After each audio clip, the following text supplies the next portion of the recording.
Unit 2 of Entrepreneurial Thinking Summer Session is about effectual entrepreneurship.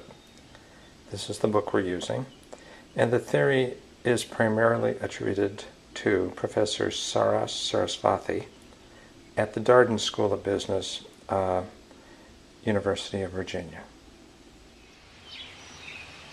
Well, we're halfway through the course and you've completed Unit 1 on Csikszentmihalyi's theory of creativity. Next we go to Saras Sarasvathy's theory of effectuation.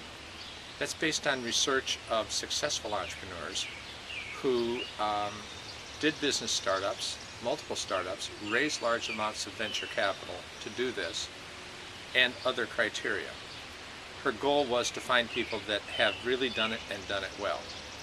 What she did was she gave them surveys to fill out, and instead of just writing down their answers, they talked through the answers to the questions she posed in her survey and essentially told them how they think.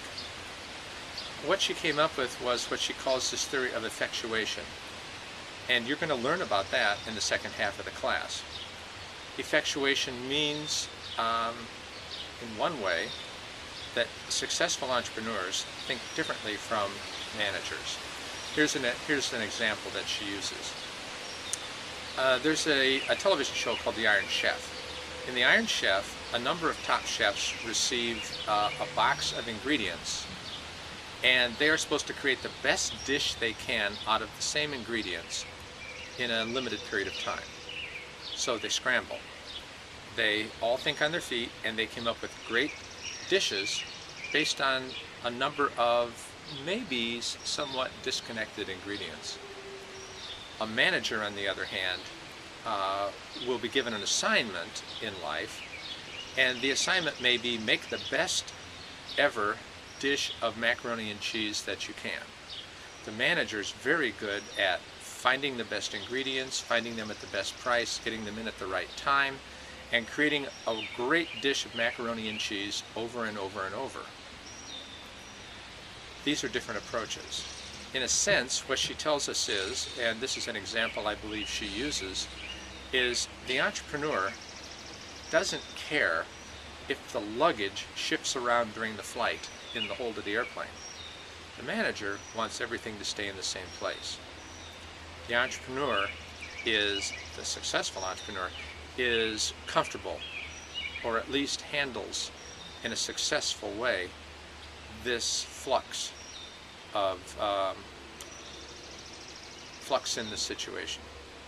So that's what we're going to study in the second half of the class, Sarasvathy's theory of effectuation.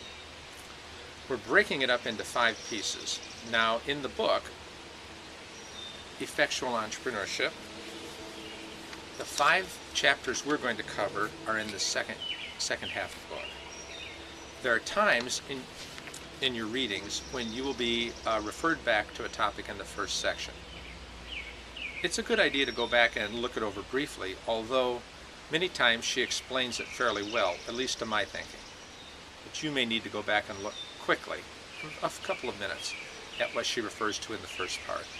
Anyway, the 5 chapters in the second part are based on her 5 principles of effectuation that she gleaned from the research talking to these successful entrepreneurs, and I'm going to list them right now. Number 1 is called the bird in the hand principle. In other words, start with what you have. Number 2, the affordable loss principle. Risk little and fail cheap. Number 3, the crazy quilt principle. Form partnerships. Number 4, the lemonade principle. Leverage surprise.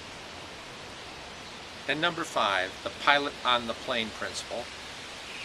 Apply non-predictive control.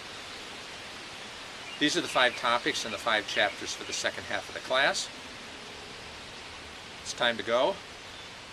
Read chapter Bird in the Hand principle, I think it is, for the first assignment.